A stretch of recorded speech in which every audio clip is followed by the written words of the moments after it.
दिव्या, मैं जब भी काम के सिलसिले में ओवरसीज जाता हूँ ना तो मुझे अच्छा नहीं लगता, बड़ी अजीब सी फीलिंग आती है यार। कैसी फीलिंग? मतलब मैं यहाँ से हजारों मील दूर प्रदेश में और तुम तीनों यहाँ पर अकेले। अरे हम तीनों को क्या होने वाला है? सब कुछ इतना परफेक्ट तो है। हाँ लेकिन अगर कभी कोई इमरजेंसी हो जाए तो? अगर इमरजेंसी हो भी गई तो इतने सारे लोग हैं हमारे आसपास, नेबर्स हैं, रिश्तेदार हैं, और तुम जयराम को भूल गए, अपना ऑल इन वन जयराम। ये सब बेकार की बातें सोचना बंद करो, जल्दी जल्दी काम खत्म करो और सही सलामत वापस आ जाओ, ठीक है? ओके माय स्वीटहार्ट, मैं यूं गया और यूं वापस आया। पापा। जी मैडम, 4 साल से हूँ मुंबई में।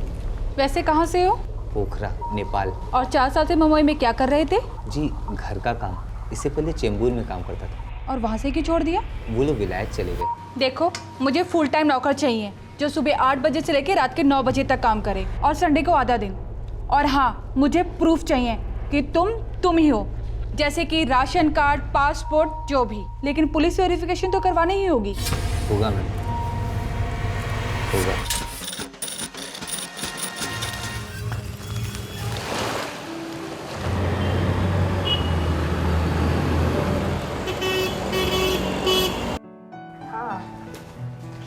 वो जल्दी चलो, फोन पे बात किए जा रही हो, चलो जल्दी। ये ले जल्दी डालो, दिखा जा शक्ल।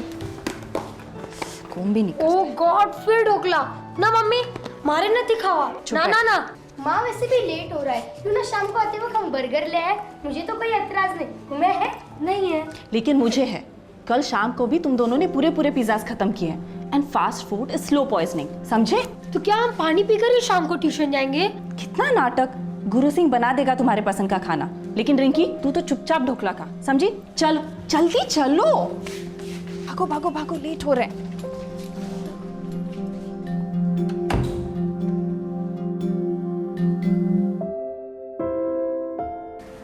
मैं दोपहर में शायद शॉपिंग के लिए चली जाऊंगी, लेकिन तुम दोनों के लौटने से पहले लौट आऊंगी, ठीक है? ठीक है, चलो बाय। रिंकी, इसको कैंटीन में से कुछ कचरा मत खाने देना। जयराम, लौटते हुए दूध वाले से 1 लीटर दूध लेके आना।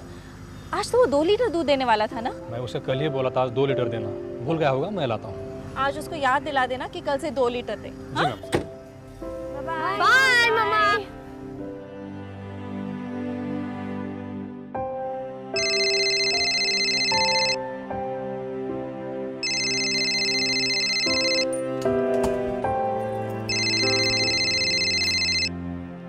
हाँ देवांग, बोलो। हाँ बच्चे चले गए स्कूल? हाँ 10 मिनट हो गए स्कूल जाके। अच्छा सुनो, मैं मंडे ट्यूसडे से पहले नहीं लौट पाऊंगा, 2-4 दिन और लग जाएंगे यहाँ पर। हाँ? हो सके तो काम जल्दी निपटा के वापस आ जाना। शशांक तुम्हें बहुत याद करता है। सिर्फ शशांक याद करता है मुझे? रिंकी भी थोड़ा बहुत मिस करती है तुम्हें। और वो तुम्हारे 2 वफादार भोला सिंह और गुरु सिंह, वो तो तुम्हें दिन रात याद करते हैं, और कोई नहीं याद करता। वाह, सुन के बहुत अच्छा लगा मुझे। You are most welcome. अच्छा सुनो, अभी ये रोमांस बंद करो, काम की बात सुनो। पहले तो शशांक का आईपॉड बिल्कुल लाना मत भूलना। और दूसरी बात, मैं 5000 रुपये विड्रॉ कर रही हूँ, रिंकी के लिए ड्रेस लेनी है। वो 12th रोड है ना, वहाँ के गणपति पंडाल में वो परफॉर्म करने वाली है। हाँ बस, अब तुम बोलो। क्या बोलूं? वही एज यूजुअल जवाब, यस यस यस। आपका हुक्म सर आंखों पर। तो अब मेरा फाइनल हुक्म सुनो, जल्दी आ जाओ। यहाँ पे अकेले बिल्कुल अच्छा नहीं लगता, तुम्हारी बहुत याद आती है। यस माय स्वीटहार्ट, अपना ख्याल रखना। तुम भी। Bye bye.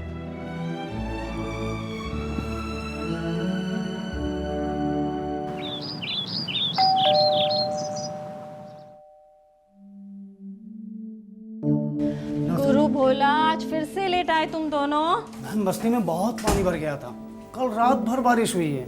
मैडम, अनाज कपड़ा बचाते बचाते टाइम निकल गया मैडम। अच्छा ठीक है, अब टाइम वेस्ट मत करो। हाँ, तुम बच्चों का कमरा साफ कर लो और तुम घर के सारे पर्दे निकाल के नए डाल दो, बेडरूम में रखे हुए। चलो जल्दी करो।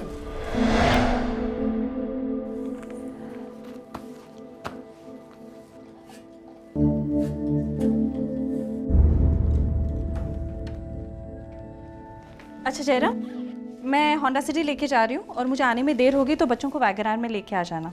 ठीक है? जी मैडम।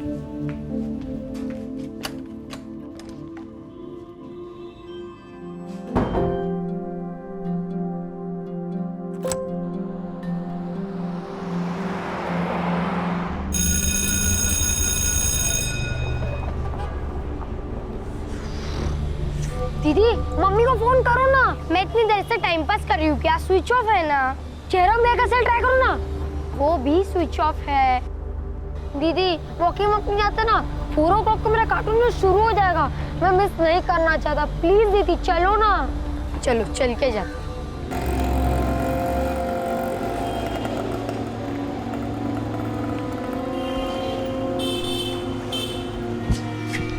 अरे तुम लोग का यही है, मम्मी हमें लाना भूल गए क्या?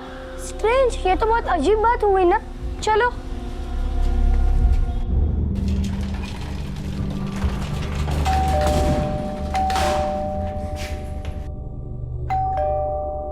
उफ, मम्मी दरवाजा क्यों नहीं खोल रही है? मेरा कार्टून जो शुरू हो गया होगा। चुप, मुझे डर लग रहा है। दीदी उर्मिला आंटी के घर से चाबी ले लेते, मम्मी घर पे नहीं होंगी, शॉपिंग के लिए गई होंगी। फिर दोनों कार्स नीचे कैसे है? ऑटो से गए होंगी ना। प्लीज दीदी टाइम वेस्ट मत करो, चलो ना चाबी ले लो। ठीक है चलो। उर्मिला आंटी जल्दी चलो, मेरा कार्टून शो। अभी खोलते हैं दरवाजा बेटा।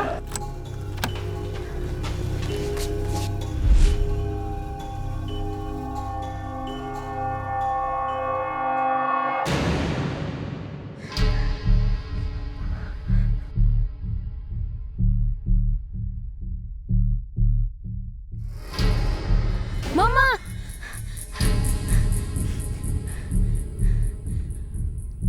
मम्मा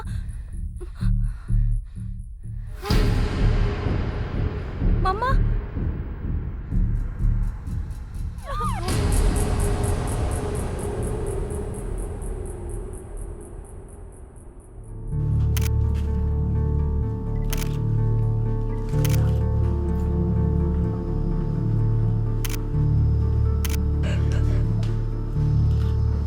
उनके हस्बैंड देवांग अब्रॉड रहते हैं, मैंने उन्हें इन्फॉर्म कर दिया है। उन्होंने कहा है कि वो यूएस से सबसे पहले फ्लाइट पकड़ कर आ रहे हैं। सर पूरा घर लूटा गया है और तिजोरी को भी तोड़कर खोला है। बच्चों डरो मत, हिम्मत करो और मुझे बताओ कि घर में और कोई रहता था? हमारे 2 सर्वेंट्स, गुरु सिंह और भोला सिंह। साथ में रहते थे? नो अंकल, सुबह 8 o'clock को आते हैं और रात के 9 o'clock को चले जाते हैं। मोबाइल नंबर्स हैं उनके? है, लेकिन मेरे मम्मा के सेल में। जयराम भैया के पास भी उनके नंबर्स हैं। सर दिव्या और जयराम की फ़ोन स्विच ऑफ है, शायद खूनी फ़ोन भी ले गया हूँ। आप उन 2 नौकरों के बारे में कुछ जानती है? जी मैं ज़्यादा तो नहीं जानती, लेकिन शक्ल से पहाड़ी नेपाली लगते थे। पास के ही चॉल्स में रहते थे, कूपर हॉस्पिटल के पीछे। बॉडीज को पोस्टमार्टम के लिए भेज देना। जी सर।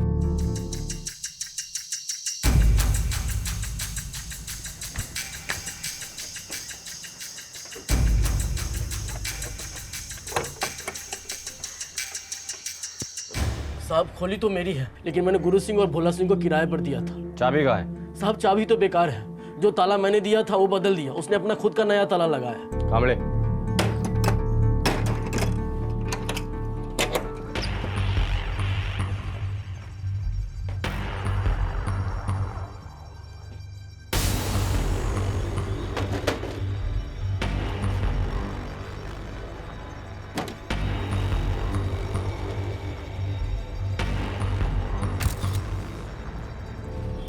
यही है दोनों?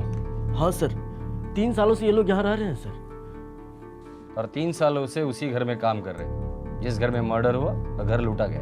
भाड़े भी ठीक टाइम पर दे देते थे, कभी कोई लफड़ा नहीं करते थे सर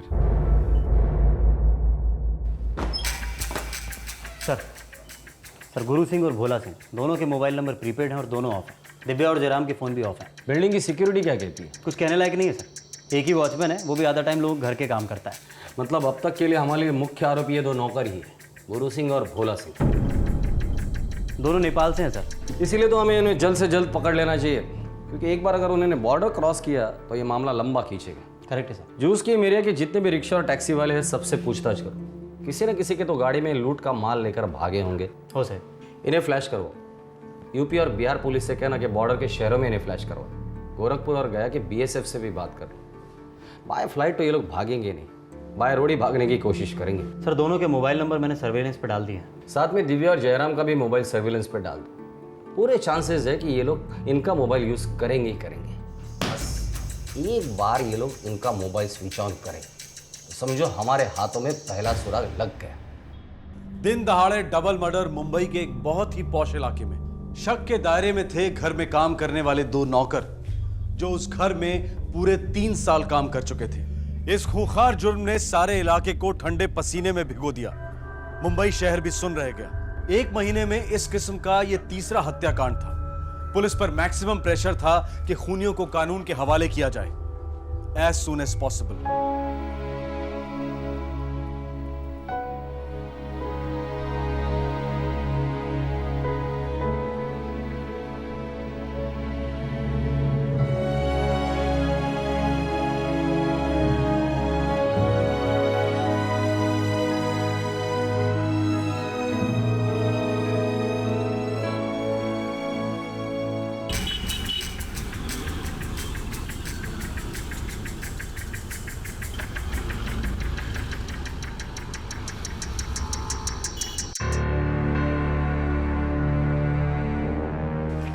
इसके अलावा एक और रिकॉर्ड बुक है सर, जो वो कहाँ से आए, उनका फ़ोन नंबर, फ़ोटो सब इसके अंदर है सर। ये बताइए। ये है सर, लीजिए।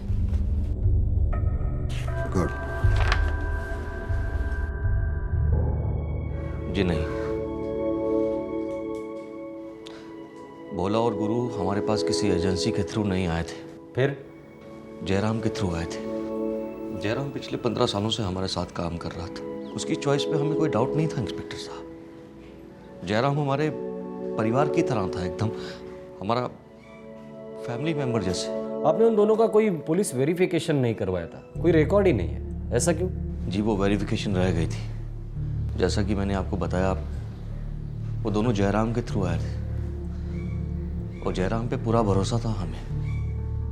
और पिछले 3 सालों से बड़ी अच्छी तरह से काम कर रहे थे हमारे साथ दोनों। इस दौरान हम वेरिफिकेशन भूल सी गए थे। देवांग जी, वैसे आपके घर से सिर्फ 5,000 रुपए चोरी हुए और आपके पत्नी के बदन के जेवर, राइट? जी वो दरअसल हम लोग घर पे ज़्यादा कैश और ज्वेलरी रखते नहीं है। जो भी थोड़ी बहुत होती है वो तिजोरी में होती है। मेरे दादाजी के टाइम की तिजोरी है। पोस्टमार्टम रिपोर्ट के हिसाब से जयराम की हत्या 2:15 और 2:45 के बीच हुई। उसके कुछ देर बाद आपकी पत्नी की हत्या की गई, मतलब 3:15 और 3:30 के बीच। आपके बच्चों ने लाशें देखी 4:30 बजे। कहने का मतलब यही है कि सबसे पहले जयराम की हत्या की गई, उसके बाद आपके पत्नी की हत्या की गई। कुछ अटपटा नहीं लगता आपको? मुझे तो सब कुछ ही अटपटा सा लग रहा है इंस्पेक्टर साहब। मेरी बात हुई थी उस दिन उससे। उसने मुझे कहा कि मैं 2 बजे कहीं बाहर जाऊंगी। कहाँ? शॉपिंग के लिए।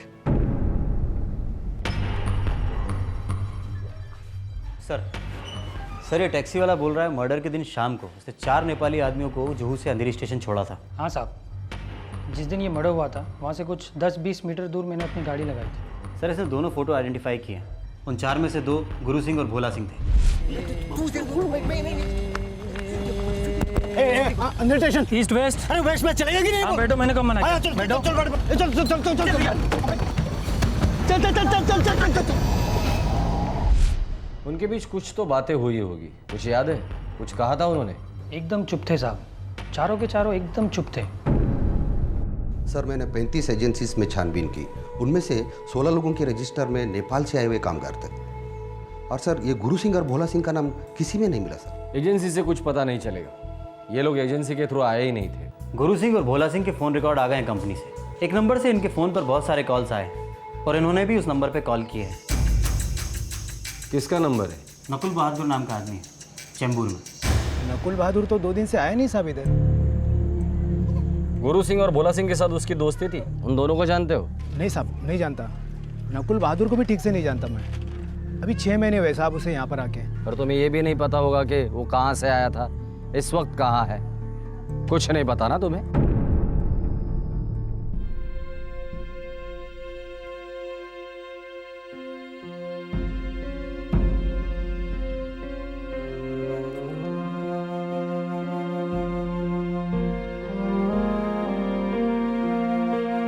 पापा।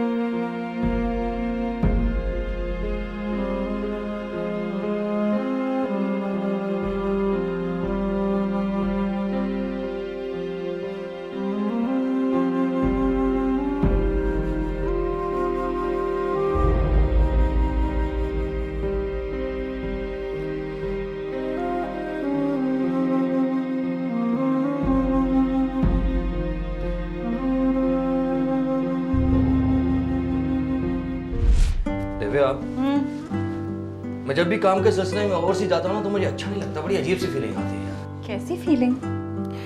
मतलब मैं यहाँ से हजारों मील दूर प्रदेश में और तुम तीनों यहाँ पर अकेले। अरे हम तीनों को क्या होने वाला है? सब कुछ इतना परफेक्ट तो है। हाँ लेकिन अगर कभी कोई इमरजेंसी हो जाए तो? अगर इमरजेंसी हो भी गई तो इतने सारे लोग हैं हमारे आसपास, नेबर्स हैं, रिश्तेदार हैं, और तुम जयराम को भूल गए, अपना ऑल इन वन जयराम। ये सब बेकार की बातें सोचना बंद करो, जल्दी जल्दी काम खत्म करो और सही सलामत वापस आ जाओ, ठीक है? ओके माय स्वीटहार्ट, मैं यूं गया और यूं वापस आया। हाँ? पापा, पापा मैं आऊँ आपको एयरपोर्ट ड्रॉप करने? नहीं, बिल्कुल नहीं। एयरपोर्ट मतलब लेट नाइट, और फिर सुबह स्कूल बंक करनी पड़ती है शशांक। पापा मम्मी को बोलिए ना। देखो बेटा, होगा तो वही इस घर में जो तुम्हारी मम्मी चाहेंगी। हैं? और मम्मा ये चाहती हैं कि आप अभी नाइट ड्रेस चेंज करेंगे, ब्रश करेंगे एंड लाइट्स ऑफ, चली जाइए। ओके ओके पापा, आप है ना आईपॉड लाना मत भूलिएगा। ओके मेरे बाप, नहीं भूलूंगा, नहीं भूलूंगा, नहीं भूलूंगा। हम जाओ सो जाओ जाके। Good night. Good night. Good night. Good night.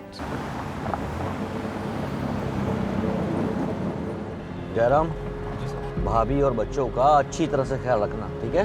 साहब ये भी कोई कहने की बात है। और आप भोला और गुरु को कह देना कि ज़्यादा छुट्टियां ना मारे। मैं वार्निंग दे दूंगा साहब। ठीक है, वार्निंग दे देना तो।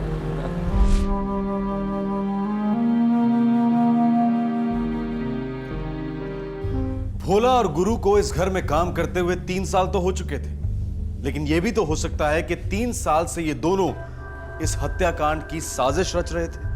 इस जुर्म के 4 दिन बाद मुंबई पुलिस को गुरु और भोला सिंह की लोकेशन के बारे में एक सुराग मिला। सर 1 घंटे पहले दिव्या का मोबाइल ऑन हुआ है। कहाँ से? नेरुल। निकलते हैं सर, पहुंचते पहुंचते एग्जैक्ट लोकेशन मिल जाएगी। टीम तैयार करो तुरंत। तैयार है सर, बाहर है। ठीक, okay thanks sir. Nehru Nagar चल, नेरुल।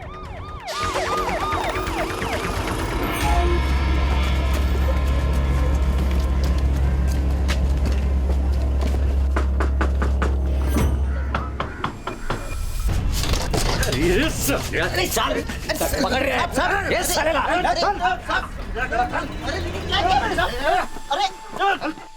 नकुल बहादुर भोला और गुरु का साथीदार था, जिसने दिव्या का मोबाइल एक एसएमएस भेजने के लिए इस्तेमाल किया था। ये एसएमएस इस गिरोह के लिए यमराज बनकर उनके दरवाजे पर पुलिस की दस्तक को ले आया।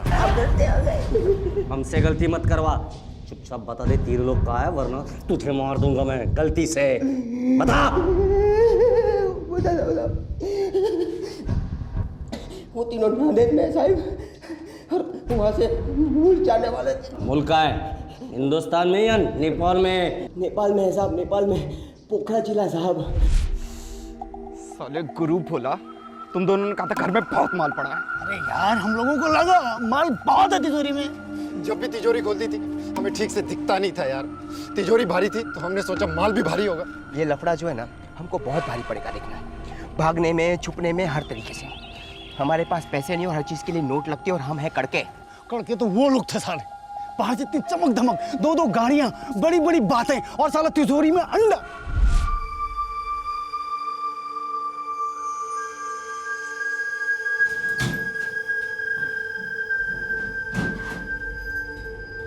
सिर्फ 5,000 रुपए और ये 4 आने वाले जेवर हाथ में है।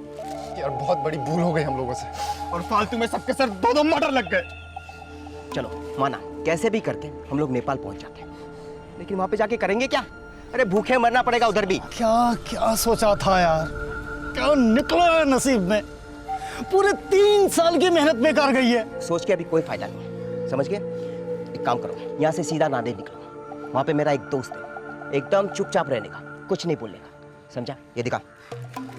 देखता हूँ इस सोने का कितना पैसा मिलता है मुझे, ठीक है। जैसा ही पैसा हाथ में आता है मैं सीधा नांदेड़ आता हूँ, ठीक है, और वहाँ से हम लोग सीधा भागेंगे नेपाल। नेपाल? अबे टुकुर टुकुर देखते क्या हो, हाँ? लाशें पुलिस के हाथ लगते ही वो हमारे पिछवाड़े में आग लगाएगी, आग, और हमको भागना पड़ेगा कुत्तों की तरह, समझा? देखो इससे पहले कि पुलिस हमारे तक पहुंचे ना, हमको यहाँ से भागना है सीधा नेपाल, और नेपाल जाके एकदम गायब। चोरी के माल से कुछ नहीं मिला साहब, सारा प्लान चौपट हो गया। फिर हमने सोचा कि नेपाल भाग जाए, लेकिन वो प्लान भी चौपट हो गया। वैसे नेपाल जाने का रूट क्या सोचा था? नांदेड़ से पुणे साहब, पुणे से दिल्ली, दिल्ली से गया, गया से नेपाल बॉर्डर पर पैदल जाने वाले थे साहब। पूना में कब और कहाँ मिलने वाले थे? पुणे हाईवे पे ढाबे के पास मिलने वाले थे साहब। वैसे ही होगा। कल शाम तुम चारों लोग मिलोगे, लेकिन मुंह खोलने की कोशिश की तो याद रखना, उस मैडम को जैसे मारा था वैसे तुझे मैं मारूंगा, समझे? फोन लगा, फोन लगा।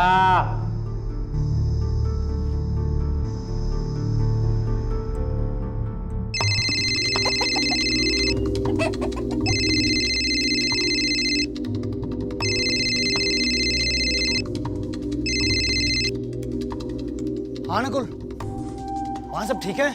हाँ सब ठीक है। जेवर बिके 40,000 रुपए में। बहुत बढ़िया, बहुत बढ़िया। और कल का क्या करना है? कल पूना हाईवे पे शाम को 6 बजे मिलना है हमको। वापस नेपाल क्या जाना है यार, यहीं ठहर जाते हैं ना। पागल हो गया क्या? मुंबई पुलिस हमारे को ऐसे ढूंढ रही है जैसे कोई पागल कुत्ते को ढूंढता है, समझा? अगर हाथ में आ गए ना तो हमारे को मार डालेंगे, इसलिए हम नेपाल ही भाग जाते हैं। समझा गया? समझ गया ना? समझा समझा। वहीं से फिर हम लोग दिल्ली चले जाएंगे। हाँ, तीनों जन। ठीक है ठीक है। यार एक अच्छी खबर है, जेवरों के पैसे ठीक ठाक मिले। और बुरी खबर? बुरी खबर यह है कि पुलिस हमारे खून की प्यासी, कल के कल ही निकलना पड़ेगा।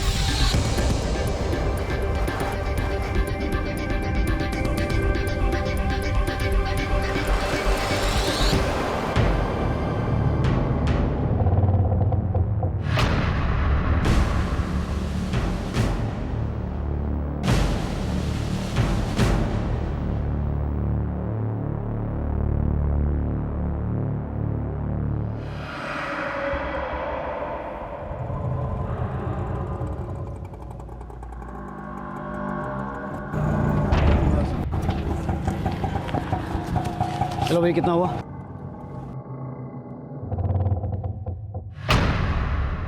सर ये रहे तीनों। शेख, तुम इसके साथ इधर ही बैठना, और चिल्लाने की कोशिश करे तो टेटवा दबा देना साले का। और बाकी के सब लोग ढाबे को घेर लो, जल्दी।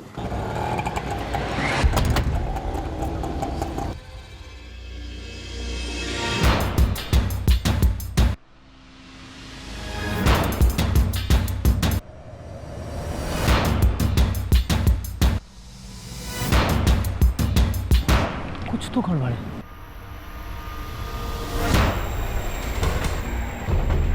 लगता है नकुल को पुलिस ने पकड़ के रखा हुआ है, जाल बिछा रखी है हमारे लिए। भाग यहाँ से, भाग भाग।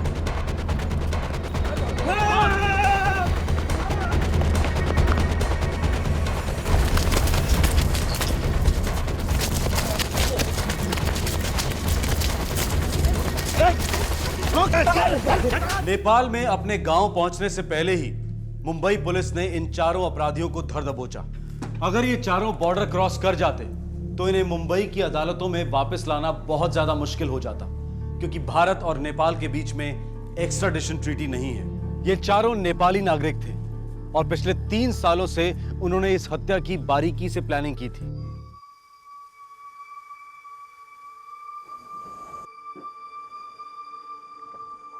दो चकाचक गाड़ियां, बहुत माल है गुरु। अरे इतना बड़ा तिजोरी है घर में।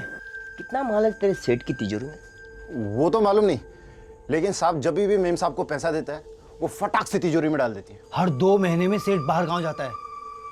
सुना है बाहर जाने का ही 50-60 हजार रुपये लगता है, मतलब बहुत पैसा कमाता है इनका साहब। अगर हर एक के पास 2-2 लाख रुपए आ जाता है तो लाइफ सेट है नेपाल में। वैसे भी इस शहर में कुछ नहीं रखा, सारी ये भी कोई जिंदगी है।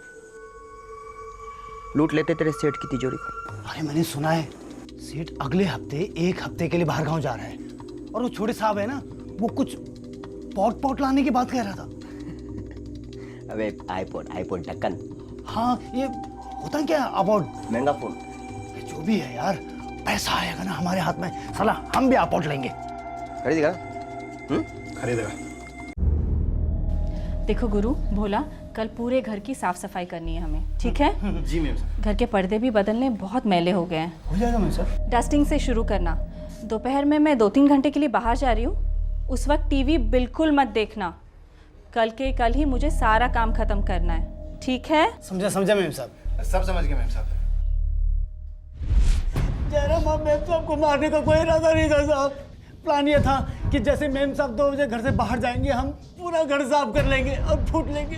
साहब, मैं और भरत नीचे इंतज़ार कर रहे थे साहब, मैम साहब का, उन पर नज़र रख रहे थे, लेकिन मैम साहब ने सब गड़बड़ कर दी साहब। वो अकेले ही निकल गई बिना जयराम के।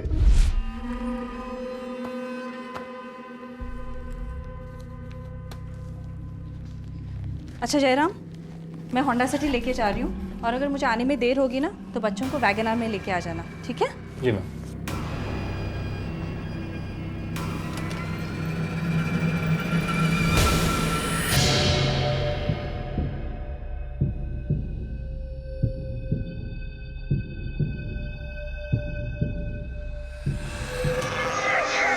गुरु क्या कर रहा है?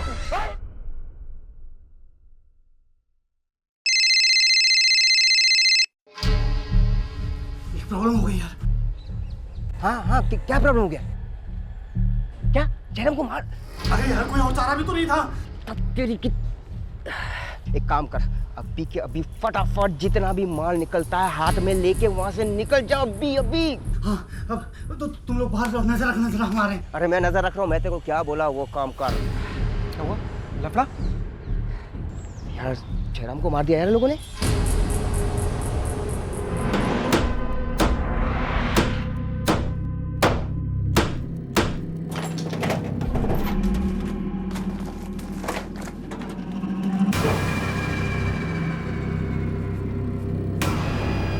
अरे यार, सिर्फ 5,000 रुपए।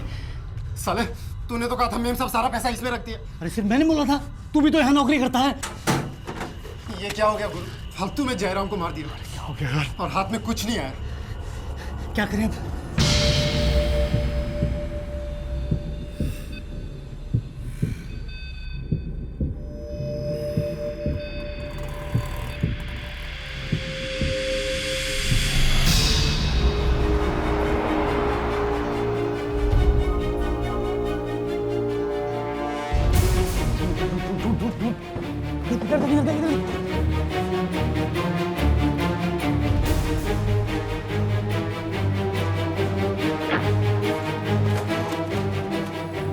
सिग्नल नहीं मिल रहा यार। जल्दी मेम साहब ऊपर निकल गई।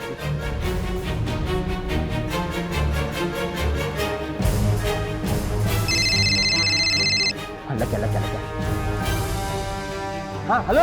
अरे नकुल यार, सारी तिजोरी खाली पड़ी है, यहाँ कुछ भी नहीं है। क्या तिजोरी गई खड्डे में? तुम वहां से फुट तो तुम्हारी मेम साहब दरवाजे के पास पहुंच गई है। क्या भग रहा है तू? हाँ, जल्दी निकल वहां से।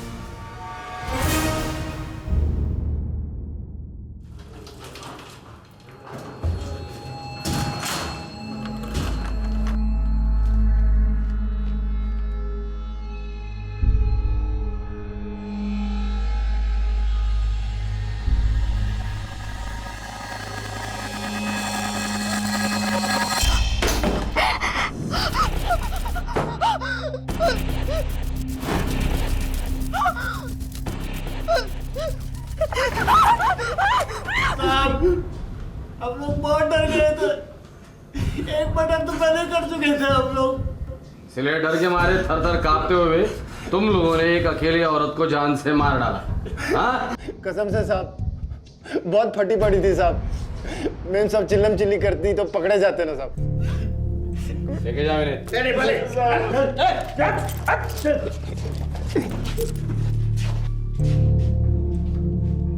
3 साल इंतजार किया, घर काम किया, फिर उसी घर के 2 लोगों को जान से मार डाला। सर, इनका वेरिफिकेशन भी करते तो कोई फायदा नहीं होता। क्रिमिनल रिकॉर्ड तो था नहीं, पहला केस था इनका। वही तो, कैरेक्टर का सर्टिफिकेट तो कोई भी देगा वाघ, पर नियत का सर्टिफिकेट कौन देगा?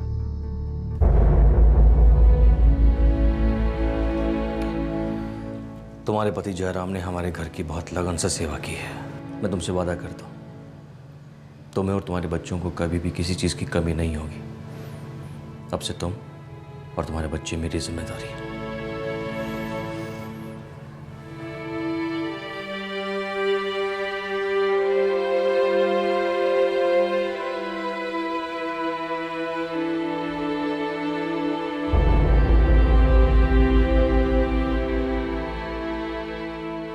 बात तो बिल्कुल सही है। बैकग्राउंड के आधार पर कैरेक्टर सर्टिफिकेट तो दिया जा सकता है, लेकिन नियत का सर्टिफिकेट कभी कोई नहीं दे सकता।